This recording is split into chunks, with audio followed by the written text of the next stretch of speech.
Life is a highway and I want to ride it all night long. If the lyrics to this tune by Rascal Flatts resonate with you, you might be looking for a budget-friendly cruiser. 45 horsepower seems to be the going rate for one of these bad boys, so it's likely to take you all night on the highway to finally get where you're going. Today, Junior? The cruiser videos always seem to evoke the most irate boomer comment rants, so get your fact-check and ledger ready, grease the bearings on your Rolodex of unsubstantiated anecdotes, and ensure the straps of your leather chaps are cinched tight around the base of your beer belly, and get ready for today's episode of Yami Davidson, brother.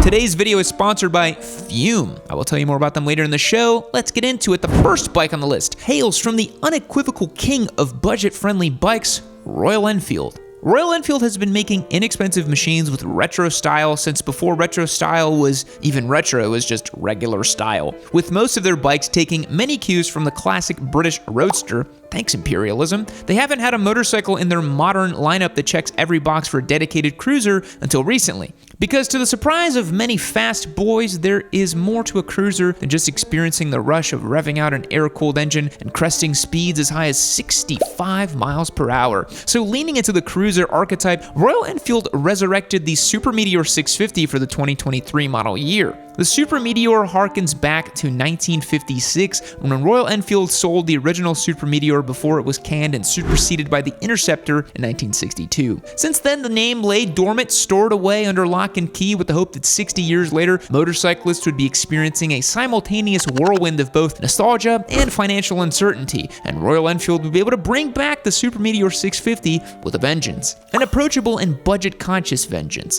Despite its affordable price tag, the Super Meteor 650 is in many ways presented as the most premium offering to come from Royal Enfield, with the build quality and fit and finish that is indicative of a new future for the brand that aims to grow beyond the budget-friendly beginner segment and have a presence in other reaches of motorcycling as well. In the wake of the discontinuation of the air-cooled Harley-Davidson Evo Sportster, the Super Meteor 650 and subsequent Shotgun 650 has the potential to fill the gap for a simple, timeless air-cooled machine. At the heart of the Super Meteor is the same old 648cc air-cooled twin found in the other 650 models from Royal Enfield, such as the INT 650 and Continental GT. This engine is putting down a modest but practical 46 horsepower and 38 foot-pounds of torque. The 270-degree firing order elicits a character akin to a V-twin engines of the past. This engine configuration has always been a welcomed addition to these otherwise unimaginative engines. A slow, air-cooled, low-compression engine is one thing, but a slow, air-cooled, low-compression engine that sounds good is a whole other story. Think of all the bikes Harley-Davidson has sold for triple the price based solely on the sound coming from the exhaust pipes. It doesn't hurt that S&S has a catalog of aftermarket parts for Royal Enfield machines to encourage upgrading and modifying. We had a Royal Enfield Interceptor 650, we put a pair of pipes on it, it sounded really good.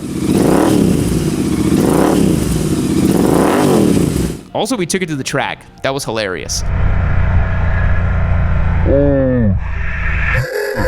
The Super Meteor uses an all-new frame design that lends itself to the agreeable and relaxed stature necessitated by the cruiser genre. The low center of gravity and low 29-inch seat height make the 530-pound curb weight manageable for most riders. For the price point, the Super Meteor is outfitted with some pretty nice equipment. This bike features a non-adjustable upside-down show fork and twin shocks in the rear. Because we all know you cannot have a retro bike with a mono shock, it just defies the laws of nature. The Super Meteor uses a bi-bree brake and comes standard with non-switchable ABS. Otherwise, this bike is about as analog of a machine as you can find in 2024. It does without any superfluous ride modes and simply uses a hybrid analog dash with a small digital display. The Super Meteor does come with the little tripper navigation unit that displays turn-by-turn directions when paired with a smartphone. The Super Meteor offers a quintessential cruiser experience with substantial feel and character. I did a whole ride and review of this bike out in India last year, so go and check out that content if you're interested in this bike. It has an MSRP that ranges from $7,000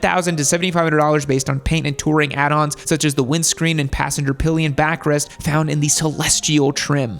Listen, quitting bad habits is hard. Trust me, I had a blown-up Turbo Busa in the shop for nearly a year because I couldn't stop staring at it. No matter what I did, it called to me beckoning for repair, but now there's a new way to start breaking bad habits thanks to today's video sponsor, Fume. Fume is an innovative, award-winning flavored air device that makes it that much easier to to start breaking your bad habits. There's no battery, so that means one less charging cable you need to clog up your trunk drawer. And better yet, there's no vapor and no chemicals. Just all natural flavors that can be changed by swapping the removable cores. The airflow can be adjusted through an engaging dial that's actually really satisfying to play with. The whole Fume device feels really substantial and great in the hands thanks to the smooth wooden base. Plus, having a Fume in your hand fulfills the tactile urge to fidget during moments of stress. I brought in a buddy for a taste test and he really enjoyed the crisp mint and orange vanilla flavors. And with a Fume in his hand, he finally stopped clicking pens and tapping on the table, which normally drives me crazy. Stopping is something we all put off because it's hard, but switching to Fume is easy, enjoyable, and even fun. Fume has served over 150,000 customers and has thousands of success stories, and there's no reason that can't be you. Join Fume in accelerating humanity's breakup from destructive habits by picking up the Journey Pack today.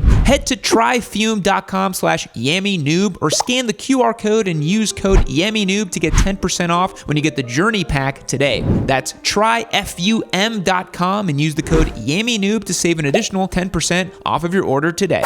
And right when people started considering the Super Meteor 650 to be one of the biggest contenders for a value-driven middleweight cruiser, Royal Enfield went and made the decision a bit harder with the impending addition of the Royal Enfield Shotgun 650. Royal Enfield was kind enough to invite me out to Southern California to get an early first-hand ride in the Shotgun 650, and I gotta say, it's pretty sweet. The Shotgun 650 is built off the Super Meteor platform, sharing the frame and engine with its sibling cruiser, but that's not to say that the Shotgun hasn't been modified enough to warrant an entirely new model. This bike leans more into the sporty side of a classic cruiser, utilizing a smaller 18-inch wheel in the front and a larger 17-inch wheel in the rear. In comparison, the Super Meteor is using a 1916 setup. On the Shotgun, the front fork has been shortened a little over an inch and the rear shocks have been lengthened about an inch as well. This taller rear and shorter rake not only gives the Shotgun a more aggressive look, but also gives it a more playful character. The low-slung handlebar, solo seat, and mid-mounted foot controls lend itself to a sort of custom bobber type of feel. The Shotgun 650 is really presenting itself as the new era of minimal strip-back cruiser that can serve as a platform for more custom builds. As I mentioned previously, in the wake of the Evo Sportster, these Royal Enfield cruisers are really able to make a name for themselves, carrying the torch for classic, no-fuss, customizable bikes. When I rode the Shotgun on some twisty roads in California, it didn't prove the best lean angle or the most nimble athleticism you'd find on a sport bike, but it was still a very fun bike to ride. For someone who wants a cruiser with a little bit of attitude and room for customizability, the Shotgun 650 seems to be a promising platform. Official US pricing hasn't been set yet, but it's estimated to be around $7,000 or $8,000. If you want more detailed thoughts and impressions on this bike, go back and watch my full in-depth review.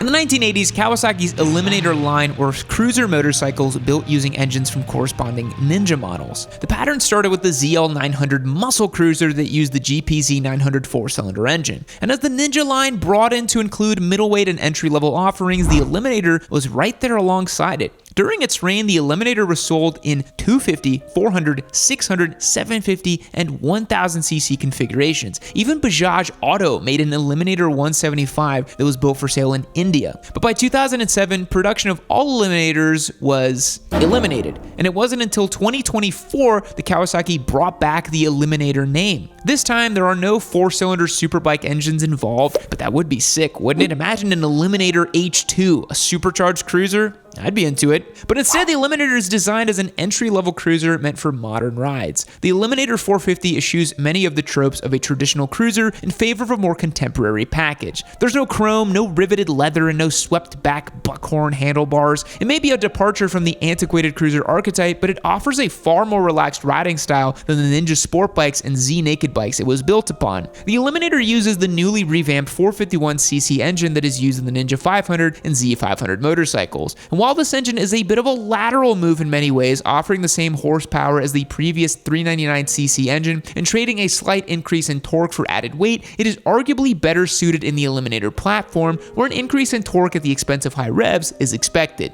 This engine is making 49 ponies and 32 foot-pounds of torgos. The frame is derived from the Ninja frame, though modified to achieve a low 29-inch seat height and overall neutral ergos. So short riders, this may be a good bike for you. This bike has mid-mounted foot control controls and a handlebar that's slightly raised for easier reach from the seat. The 390 curb weight and engine that's willing to be revved out further contribute to the Eliminator performing like a modern machine compared to a truly retro cruiser. Although the Eliminator is no longer a drag bike-inspired muscle cruiser, it is a stylish, functional, and approachable motorcycle for a rider who wants to find the balance between cruiser comfort and agreeable performance. The Honda Rebel has been a motorcycle known around the world for nearly 50 years. It was such an institution that Honda saw fit to revamp the line in the late 2010s, this time adding the Rebel 500 to live alongside the 300. The Rebel 300 was the 250 that came before it, designed to be as approachable as any motorcycle could possibly be, both in terms of power and stature. It's often a platform used in the motorcycle safety foundation courses. That being said, I tend to believe the 500 is a better bike for a beginner to purchase, and is still incredibly approachable and easy to control, and it won't leave you begging for more power after like 3 weeks of riding it like a Rebel 300 might. The Rebel 500 makes 47 horsepower and 33 foot-pounds of torque from its 471cc liquid-cooled engine. This power is very easily managed thanks to the effortless clutch pull, predictable throttle, and Nissan brakes that provide ample stopping power. The incredibly low 27-inch seat height offers most riders to feel comfortable balancing the 400-pound curb weight. It's a pretty sharp-looking bike too, with blacked-out engine and hardware, LED lights, and a chunky front tire. The Honda Rebel 500 might not be particularly new at this point, but it still stands as a solid contender in the budget-friendly cruiser category. With an MSRP of just $6,500, you get a fun, stylish bike with Honda reliability, fit, and finish. For the last bike, we have to look a little into the future. Chinese manufacturer CF Moto will bring their new CLC cruiser model to the US for the 2025 model year, with units expected to arrive in the fall 2024. I think we're far enough into the video to be comfortable to talk about Chinese bikes without people freaking out. Boomers have fallen asleep in their recliners, or the hospice nurses have taken them aside to administer their afternoon medicine.